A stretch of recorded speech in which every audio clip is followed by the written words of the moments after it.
This is the Lug Nuts Podcast.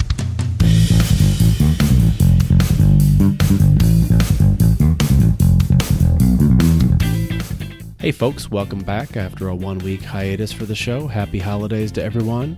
On this week's show, we cover a lot of ground. We have a couple of new segments, including one where we complain about things like old people. So go ahead and get out your Bengay and get ready to rub it on your sore joints. The buffet will be opening at 5 p.m. and they have at least 4 different flavors of soup. Also, we'll be taking a week off here at the holiday time, and starting in the new year, we'll be aiming to release an episode every other week on average, with the occasional bonus thrown in. Now, without further ado, the Lug Nuts Podcast. Enjoy the show. And we're live? We're live. We're live. All right, so Zach, I have a new segment. It's going to be called Did You Know?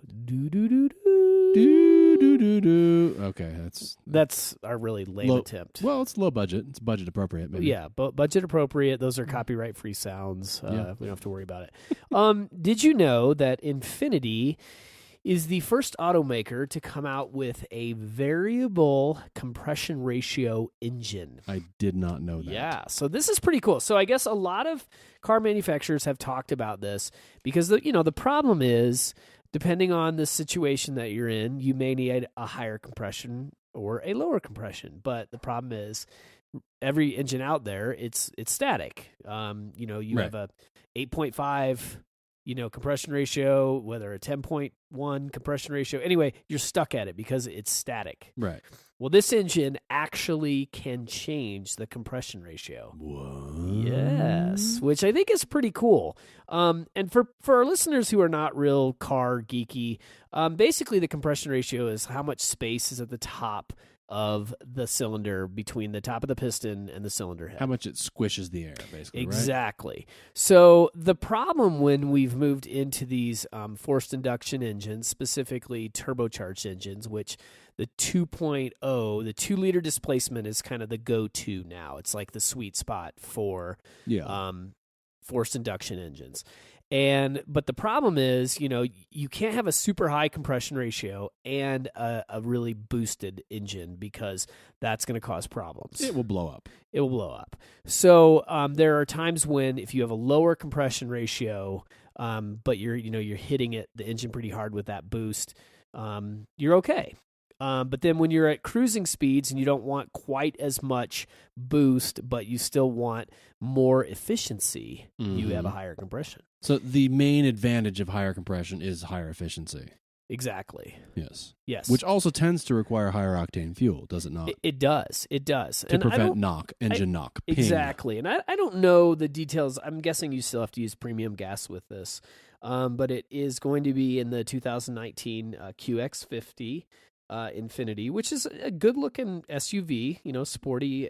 Infiniti's kind of known for their sporty SUVs, but I just thought this was an interesting topic because I think a lot of people don't know that this technology even exists. So Mazda has a new technology in their engines that they've talked about too, right? And that one is slightly different. And what do you know about that, Sam? It's not. I don't know variable a ton about compression. It's not a variable compression. They essentially want to do. It's an ignition. It's an ignition system. So they kind of want to make it like almost like a diesel, where they don't have to provide a spark. It ignites the fuel on its own due to compression. Yeah, right? And that's what happens anytime your car is knocking anyway. Right. It's pre-ignition. Right, but they want to make that happen on purpose for efficiency reasons. And I think my understanding of that is it's particularly hard to do because when the engine is cold, it's in a different condition than when the engine is warmed up. Diesels get around this with glow plugs, and diesel gas is just different. So I don't know a ton about it, but when I've seen some videos and read some things about it, it's something they're working on very hard to basically eke yet more efficiency out of the internal combustion engine. Yeah. Mazda, despite not having any what am I trying to say? Not having any hybrids in their lineup or not having any plug-in vehicles in their lineup, really, at least right now, nor do they have any they don't have any electric vehicles in their lineup. They actually have one of the highest CAFE ratings of any auto manufacturer. Really? Yeah, they have, like, across their fleet, they have, like, managed to, just with gasoline engines, have a great fleet fuel economy rating. So That's impressive, Mazda. I mean, that really adds to our did you know? it does. Yes. Yes. So another did you know? Here's another one. So Okay. hats off Light to on me. Infiniti for that engine and to Mazda for the work they're doing with theirs. But here's another one that like sort of dawned on me the other day. The Tesla Model 3, seeing a lot of them now. Yeah, You know, I've seen a lot of them around. They're meeting their delivery goals, and they finally, you know, had a quarter that they turned a profit, and you know, it's like good job. The Model 3, the like stock wheel that you get on that looks hideous. It looks like this space-aged, weird flying frisbee disc thing. Anyway, it's terrible, right? It's terrible. The other day, though, I happened to be cruising the interwebs, and there was a YouTube video where a guy actually pulled those off. They're hubcaps. They're not wheels. Really? Yeah. So, why is that? I'm guessing it's for the aerodynamics. I mean, Yeah. this is just some dude on YouTube that was like, I pulled these off because they're ugly, and I agree with him. And he made this video to show how easy they were to pull off. But it definitely changed my opinion of the way that the Model 3 looks, because what's under it is essentially like almost like a 5-star wheel. Yeah, it's an alloy wheel. It's not like a steely under there. It's an alloy. A great-looking wheel. Yeah. And it's covered up by these discs, these frisbee-looking things for, you know, and I'm guessing I'd be interested to know what the mileage difference is between having those on and taking them off, but... Yeah, you know, I discovered, you know, I drive a lovely Toyota Prius. Not my favorite car I've ever had, but it is efficient. And I discovered the same thing when I went to rotate my own tires a couple months ago. I discovered when I pulled off the hubcaps to, you know, get the wheels off, same deal. There's an alloy wheel hiding underneath there. Not a steely. Not a steely wheel. I thought sure it was going to be a steel wheel under there. Nope. It's an alloy wheel with, you know, it looks like a wheel. It's a wheel under there. Decent looking? Better than the hubcaps, I think. Yet, strangely, I put the hubcaps back on because my thinking was exactly what you said. This is probably here for aerodynamic purposes. It's probably maybe helping my mileage a little bit. I don't know. It'd be a fun experiment to maybe try doing a tank of gas with them on and a tank of gas with them off. So I guess I should probably do that. You should do that experiment so our listeners can find out what that's like. It's tough now with the weather getting colder here. My mileage has dropped off by about 6 miles a gallon, actually. So that's a variable you couldn't really take into consideration. Right Yeah, now. I'd have to make sure that the temperature was going to be, you know, pretty consistent for, you know, probably a week or two or something to really get a good handle on what's going on there. But same deal. The wheels underneath definitely look better than the hubcap on the outside. I can see like on the Prius, I can see it like people who drive Priuses, Priapisms. I don't feel like they're too concerned with like the styling of the car. It's more like they truly are a point A to point B in the most economical way. Yeah, the possible. Prius is very appliance-like. It is transportation. But I feel like the Model 3 is not. I feel like No. if you're buying the Model 3, it's because like you want that form factor. It's a sexy car. It's a good-looking car. Yeah. I don't understand. What I'd like to hear is if there's anybody out there who listens to this podcast. There's like 3 or 4. Yeah. If one of you Thanks, Mom. Yeah. If one of you has a Tesla, a Model 3 with these hubcaps, we want to hear from you. Like, we want to hear what the difference is in your mileage if you've taken them off, like if you've done that. Because we know that you're out there. Miles per charge or whatever. Yeah, we want to know how much those impact your mileage. Yeah. So give us a shout. lugnutspodcast@gmail.com.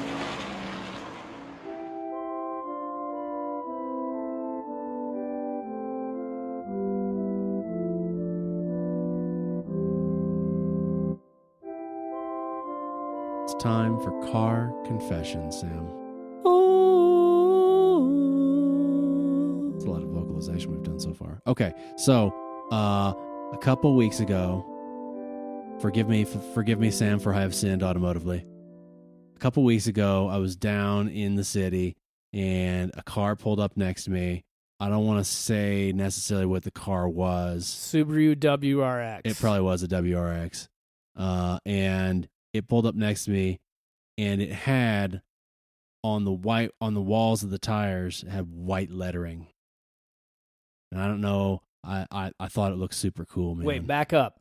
Like white walls? No, not white walls. I mean the letters. Like it looked like like a NASCAR tires or whatever the heck. Wait, this wasn't a truck where they had just like when they had it installed. They said, "Do you want the white lettered tires on the outside or the inside?" And this person said, "I want them on the outside," because you've seen this with trucks. I guess I have not very often, but yeah, I know what you're talking about. No, this was like it was like these were either they were like legit racing tires, and this guy like legitimately like drove his track car on the street, which is dumb, or he had possibly, I'm saying maybe, put white stickers onto the sides of the tires. Okay, this is a thing. It is a thing. This is a thing. Yeah. I was getting my car serviced, and this guy was showing me his, ironically, WRX. Well, that was like slammed and stanced, and he had like the white lettering, like Toyo Proxies, and I was like, yeah, these are Toyos too. I was like, stickers. so I was like, can you buy the tires like that? He's like, no, they're stickers. I was like, you put stickers on your tires? Okay, but part of my confession here is I thought it was cool, man. Like, I'm not saying I would buy them and put them on my tires, but I'm not saying that I wouldn't either. Well, I just looked this up because this is I gotta say this is something new. Mm-hmm. You don't see it a lot, but I feel like this is going to blow up with the kids. Maybe this is a thing the kids are going to maybe really like. There's a website called TireStickers.com. Creative domain there. Hey, they figured this out, but like this whole thing, basically like, you can get the lettering, you can create your own. Wow, like how awesome would that be? We could put lug nuts on the side, Lug Nuts podcast on our tires, on your Porsche. That's a Christmas idea, Christmas present idea, Christmas gift idea. Yeah, but yeah. Apparently, like I'm seeing like Mopar and Jeep, and like, this is a thing.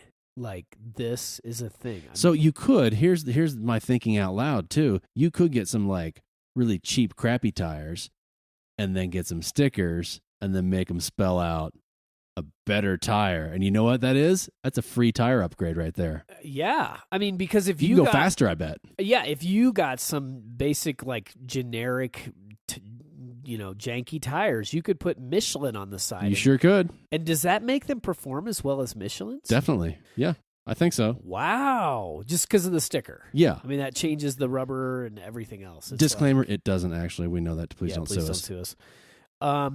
Wow. Yeah, like here's one with like it's Tonka. Like it's the Tonka logo with yellow like on a truck. Well, okay. 6-year-old me thinks that's pretty cool. Yeah. Army Strong.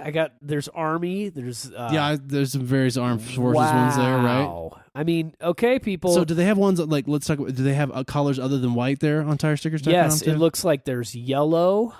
It looks like pretty much anything you can dream of. It's there, huh? It's there. So, you go to the races and you see that car with the Falcon tire sticker and you're like, that's so cool. I wish I could have that for my car. What do you think they would look like on a Prius?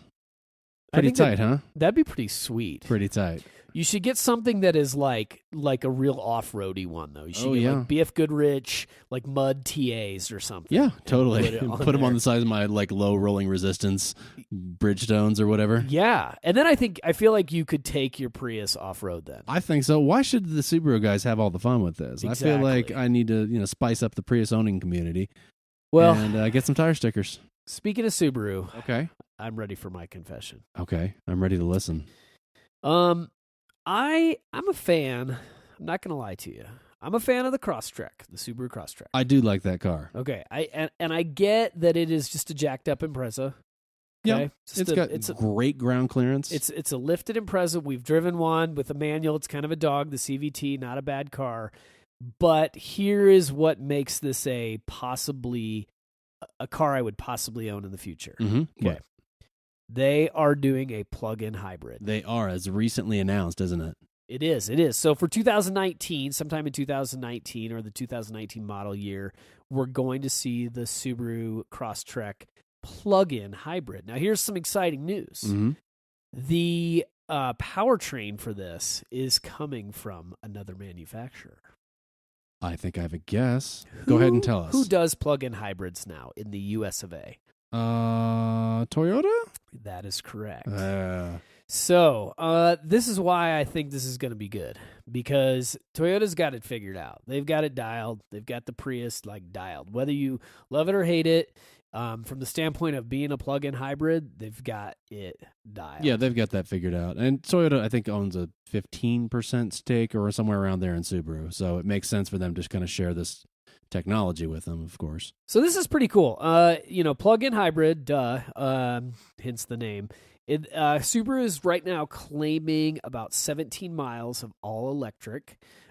So that's not great, but you also have to consider the fact that this is an all-wheel drive car. It's not super aerodynamic. And if you had a short commute, you could potentially drive that thing for weeks. Yeah, back and forth. So, the other interesting thing about that is that there are very, very few cars in the space. Maybe we could probably count them on one hand, of cars that are both plug-in hybrid and all-wheel drive. Plenty of plug-in hybrids out there. Kia's got one now. Hyundai's got one. Toyota's got one. Lots of those in the space. But all-wheel drive, that's a different kettle of fish. A little bit of a game changer there. So the fact that this is in this particular vehicle, I think, is pretty exciting because, somebody who is a weekend warrior wants the gas mileage, in town when they're driving around during the week, but then they're like, you know what, I'm heading out to the desert and I want to still be able to take this thing off road. You don't have the worry of it being a pure electric, and you probably won't be using the electric motor much in that sense, but it still is as capable.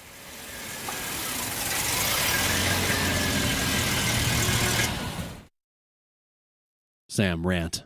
This is a new feature called "Get Off My Lawn, You Damn Kids." Yeah, get off my lawn. Get I like off it. my lawn. I like it. This is my rant. We live in a snowy environment. We do. Yeah, and we've gotten a lot of early season snow, which is good. Good. We need it. It's our water, right? Whether you like it for skiing or whatever. But I notice every time we have one of these storms, I notice cars and trucks that are sliding around. They're off the road, things like that. And I look and I can tell, because I'm a nerd, that they're not driving on winter tires. Yeah, they're driving like a bunch of Yahoos on all seasons. Yahoos on all seasons. Or my favorite are Honda Civics that are lowered with summer tires. Mm-hmm. You're going to kill someone. Damn kids, you are. And it bothers me. Yeah. In Europe, it is a law that you have winter tires on your car for a certain portion of the season. I did not know that. Kind of an interesting little fact. So, I think in the U.S., I think we should implement something. I'm guilty of this. With my truck, it has all-season tires, which... No seasons. They're also called that for a reason. The thing is, the difference between that vehicle and cars I've owned in the past, BMWs, the rear-wheel drive with winter tires, are more capable than my truck with all-season tires. I would believe that, yeah. Now granted, going up hills and things like that, yes, you have the four-wheel drive, but it's sort of would you be better off with 4 legs wearing penny loafers, or would you be better off having 2 legs with Sorel boots? Kind of a weird analogy. Well, I see where you're going, though, yeah. But that's my rant. Why don't we mandate this for safety reasons? Yeah, I'm actually picturing a Siberian Husky wearing penny loafers now. Ooh, that would be a good picture for the podcast. Maybe this week. Yeah. I'm just saying snow capable dog, but you put the penny loafers on the dog and he can't go nowhere. So you can have your lowered Honda Civic stanced, but throw some winter tires on that thing. No, tires make all the difference. The difference. I have I have the low rolling resistance tires on yonder Prius out there, and we got the first snow of the season. It's the first time I'd really driven it in the snow. It was awful. It was I left. When I got home safely, thankfully, I was like, okay, I either need to go buy winter tires right now or just super keep my eye on the weather and just never drive it if there's going to be the chance of snow. And so far, that's been my plan. So, well, and just to educate the listeners, if they're not really hip to the whole winter tire thing, first off, they're called winter tires, not snow tires. Do you know why? I believe it is because they're not just for snow, right? It's the compound, the rubber compound. So regular tires get below 45 degrees. a regular tire loses its elasticity and its ability to grip. Yeah, the rubber becomes more hard and brittle, stiff. And like summer tires are useless. Oh, totally. They become hockey pucks. Yeah, just dangerous, useless. All seasons, they're okay. I'm guessing like they would say, oh, this can go down to this. But in all reality, winter tires just stay pliable and they grip into the snow. It's at a much better level than an all season tire. So yeah, for sure. It's noticeable. If you've never if you always just had all seasons, give them a shot if you live somewhere snowy, for sure. Well, and even someplace where it's cold. If you're driving in a place where the concrete, or the asphalt you're driving along is below 45 degrees, which is going to be in the winter, it could be a sunny day, but your grip is decreased a great deal by not having winter tires, by rolling on all seasons. So, just a safety thing here. I know people are like, they don't want to mandate certain things, but when it comes to safety, like my safety, your safety, kids' safety, this is my rant. Safety is key. It's a priority for everybody. Yeah. Get off my lawn, Get off my lawn and get some winter tires. What's your rant, Zach? My get off my lawn is I was passed by an Audi this morning on the highway, and he had the loud, douchey exhaust. Yeah, it was he'd done some modifications and whatnot, and it was loud, douchey exhaust. And I kind of just rolled my eyes. I have a thing, I know exhaust notes are a particular thing. I'm probably going to make some enemies here, but I just don't get it. It's noise pollution to me. It sounds cool, but we all have to live around it. And so I get, and I guess I have different feelings maybe about aftermarket, making it louder aftermarket. It's one thing that if it comes from the manufacturer and it meets certain, decibel specifications, I don't know exactly what it is. It's if it's over 100 decibels at X many feet, then it's that's what you have to do legally as the manufacturer. So I don't necessarily have a problem with the way the manufacturer is releasing from the factory. I guess I have a problem with the person who wants to get attention with their exhaust. I don't know. It's just not my thing. But beyond it not being my thing, it's it's one thing to make your car maybe look a certain way, but it's another thing to force everyone around you to listen to your shitty car. Well, and that's the thing. A lot of times you see and hear these on cars that you really don't want to attract attention to yourself. To me, it also says it just says pull me over. Really, yeah. If you're driving that car, it's I don't know. It's like having the marijuana leaf on the back window. Yeah. Why is this cop harassing me? It's well, I feel like exhaust that way. And, to tie into this, companies like Ford with the Mustang, there's actually an option you can pay for where you can adjust the exhaust sound.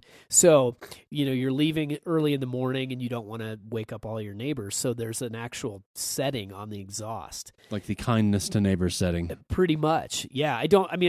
Ford people would know what it's called, but basically you can set it so that it's quiet when you're driving down the road. Interesting. So this ties into a rant as well, is I think it's so ridiculous. There are certain cars, I think several models do it. Too many to really name and pick on any one particular manufacturer, but I hate the notion of piping in fake engine sound into the cabin of your car. So I guess so you feel like you're going faster, you feel like you're driving, I don't know. I hate that. I hate it so much that if I had a car where I could not turn that off, or if that was a thing, that would be a deal killer for me. I could love everything else about the car, but if there was fake engine noise coming into the car that I could not turn off, I would not buy it. Well, and hats off to companies like Tesla who don't attempt that. They're you know what, this is an electric car. It's not going to make those sounds. Right. I will miss those sounds from particular cars when the majority of our roadways, and I know this is not for a while, but when the majority of our roadways are electric. However, I would rather have the majority of the cars around me quiet than having that Audi with the obnoxious exhaust, which is ruining the podcast I'm listening to or whatever else, because he wants that attention. Yeah, for sure. So, all right. So those are our rants for this week. Get off my lawn. Get off my lawn. Okay, a bit of car news. What do we got this week? So there were some leaked photos that hit the Twitters on a couple of the car accounts that I follow. Specifically, this was some leaked photos of the new Toyota Supra. Now, the cynic in me thinks that, like, this wasn't like accidentally leaked. This was probably leaked on purpose to generate buzz, and it worked on me. Now, I saw it was like the picture of it was like in a trailer. It looked like on a truck or something like that. It was just kind of like the front end of the Supra. I did like what I saw. I thought it was a neat looking vehicle. I know there's a lot of buzz about the Supra coming back because of its sort of legendary status. If you've ever looked at used Supras, older Supras on Bring a Trailer, on various auction sites or whatever, you would know that the values of those cars. Yeah, good luck getting one. They're through the roof. They're going up to like $40,000 and $50,000.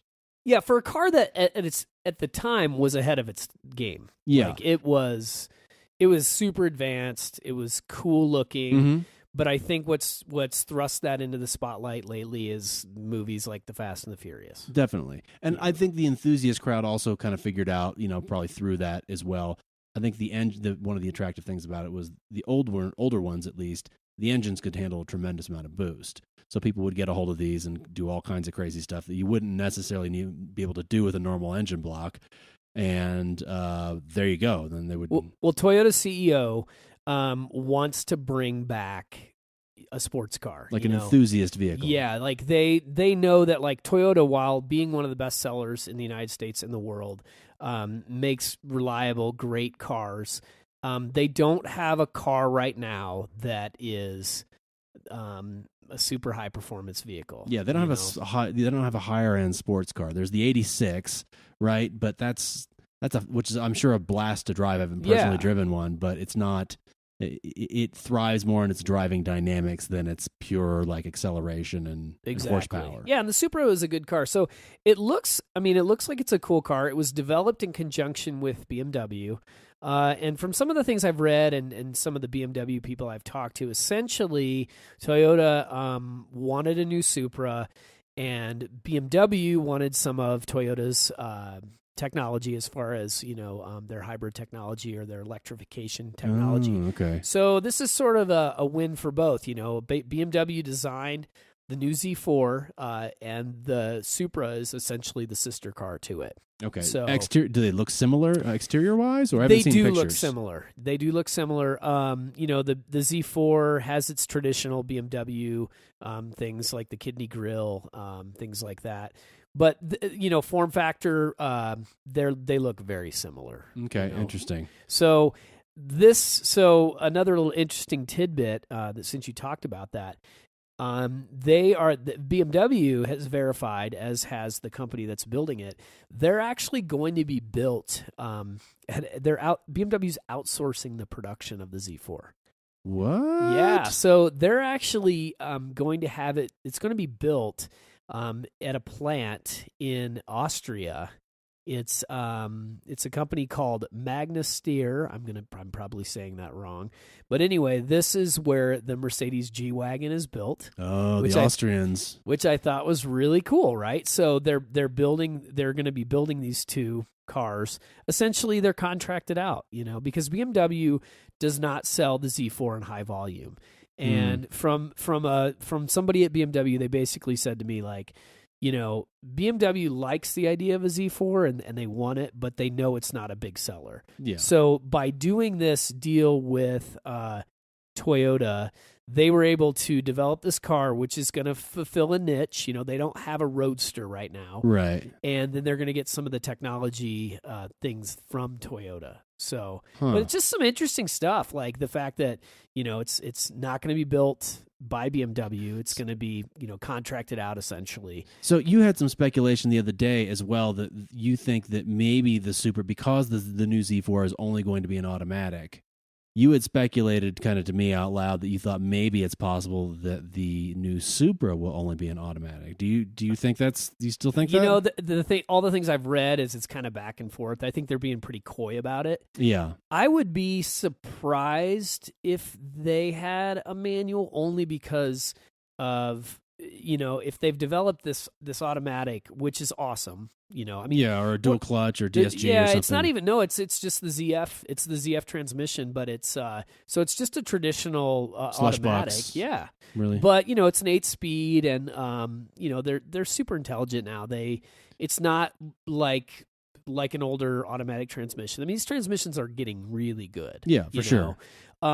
But don't you think people? I mean, don't you think the target audience of the Supra is gonna get kind of pissed off? I mean, I don't know that I'm their target audience necessarily, but if I were looking at a car like that, I might be like, come on, what are you doing? Well, we'll talk of another car that's coming out in the near future that shares the engines with the Z4, and that's the new 3 Series will not have a manual transmission. Yeah, that's a travesty to me. I mean, I get it. 95% of the ones they sell are probably automatics, but come on, hold fast, Exactly. hold the line. Yeah, I mean the original sports sedan will no longer have the ability for you to row your own gears. What about the M version, the M3? Will that? I don't know. I mean, they haven't really talked about that version yet. But the M5 now is automatic only. Yeah. So I would probably say nope. I bet they're going to stick with an automatic.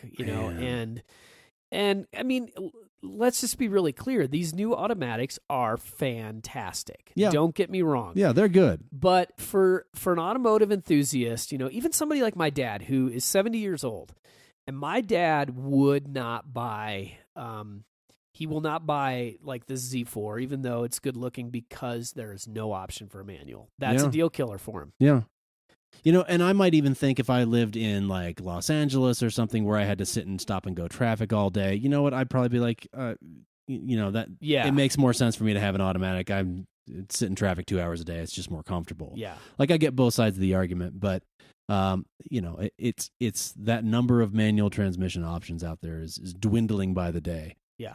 And it'll be completely gone when most of our cars are electric cars. Yeah, because they're all one gear. You don't need them for engineering reasons. Yeah, so some interesting stuff. I mean, the Z4, good-looking car. I've never been a huge fan of the Z Roadsters, but I respect it. But I am, concerned that this with the automatic only. And then, on the Supra side, let's see what happens. Yeah, I'm excited to see what that's going to be like. Toyota put a manual in that. Just buy the manual from BMW that they have on some of their old stuff and configure it. And, yeah, I just feel like, I'm like you, I think that being an automatic only, that may be a problem. But look at the Nissan GTR. But to me, it's about your audience. The Subaru. Well, I hate to come back to the WRX again, but here we are. That they keep that on there because it's they have that aimed at a particular customer. Yeah, and that customer still wants a manual transmission. I get people who say it's still gonna be faster 0 to 60 with a dual clutch flappy paddle box. But who cares? How often are you drag racing someone and you need to get a 1/10 of a second faster? Never. Exactly. Ever. You never do. Exactly. I mean, maybe somebody does, but you basically never. So I want to roll up a canyon road and I want to come into a corner. I want to blip my throttle. Yeah. On a rev match, I want to come out of that. It's engaging. And I get, you can use the paddles, but it's not quite the same thing. So it'll be interesting to see what comes of the Supra and the Z4 and how well they're received by the general public. Indeed. Well, folks, thanks for listening. That is the show for this week. As usual, you can check us out on Instagram. We are at Lugnuts Podcast, and same thing on Twitter at Lugnuts Podcast. If you'd like to reach us by email, we are lugnutspodcast@gmail.com. Have a good one.